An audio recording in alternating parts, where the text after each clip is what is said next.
नमस्कार परत एकदा सगळ्यांना। तर आज कोणती रेसिपी आहे चला बघू। हे बघा, रेसिपीसाठी लागणारं साहित्य याच्यावरून तुम्हाला अंदाज आलाच असेल की बाबा आपल्याला काय लागणार आहे। तर मी बनवणार आहे एकदम सिंपल, सगळ्यात सोपं बेसन। ह्याच्यामध्ये बेसनाची डाळ म्हणजे चण्याची डाळ, हिंग आणि थोडंसं लाल तिखट टाकून घेतलं आणि मिक्स करून घेतलं, जेणेकरून गुठळ्या होऊ नये त्याच्यामुळं। हे वेगळं बेसनाचं एक वेगळ्या प्रकारे, मोहरी, जिरे, हळद, कढीपत्ता घेतलाय, थोडा ओवा घेतलाय आणि हे आहे भरपूर सारा लसूण लागणार आहे आपल्या ह्याच्यामध्ये आणि थोडा कांदा। चला आता मी रेसिपी बनवायला चालू करते। तेल टाकून घ्यायचं। तर आता काय करायचं, तेल टाकून घेतलं, कढई चांगली गरम झालेली आहे। आता ह्याच्यामध्ये आपल्याला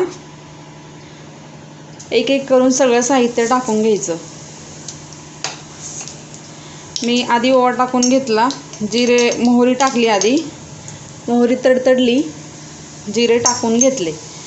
तर आता काय करायचं, या स्टेजला हा जो लसूण आहे ना तो टाकायचा। गॅस मोठा आहे या ठिकाणी, कधी पण गॅस मोठा ठेवायचा जेव्हा आपण एखादी गोष्टीची फोडणी करत असतो तेव्हा।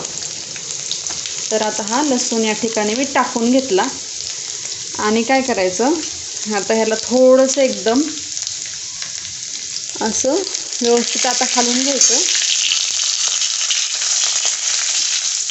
आणि थोडा लसूण लाल झाला की याच्यामध्ये आपण कांदा टाकणार आहोत। हे बघा, थोडा लसूण लाल होऊन द्यायचा। थोडा लसूण लाल झाला ना त्याची मस्त चव येते अगदी। आणि की जो म्हणतो ना आपण की एखादा पदार्थ, तर तो हा लसूणच आहे। लसणामुळं, कढीपत्त्यामुळं आणि कोथिंबीरीमुळं आणि ओव्यामुळं हे जे आपण बेसन करणार आहोत ह्याला मस्त अशी चव येते। आता लसूण लाल झाला की आपण हा जो कांदा आहे तो टाकून घेणार। थोडं मीठ टाकायचं म्हणजे कांदा लवकर शिजतो।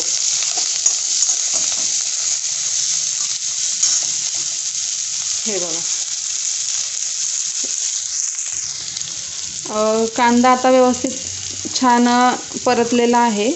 तर आता ह्याच्यामध्ये आपण हळद टाकून घेतली आणि आपण हे जे मिक्स केलेलं आहे बेसन ते ह्याच्यामध्ये टाकून घ्यायचं। यावेळेस थोडासा गॅस मोठा करायचा म्हणजे याला फोडणी छान अशी बसते।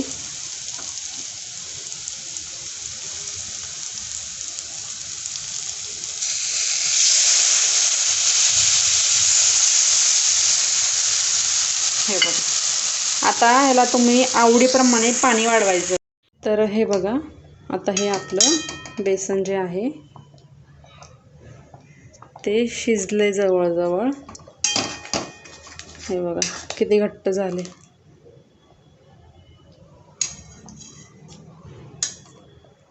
बघा, मी असं वाटीत ह्याला काढून घेतले, मस्त झाले एकदम बेसन।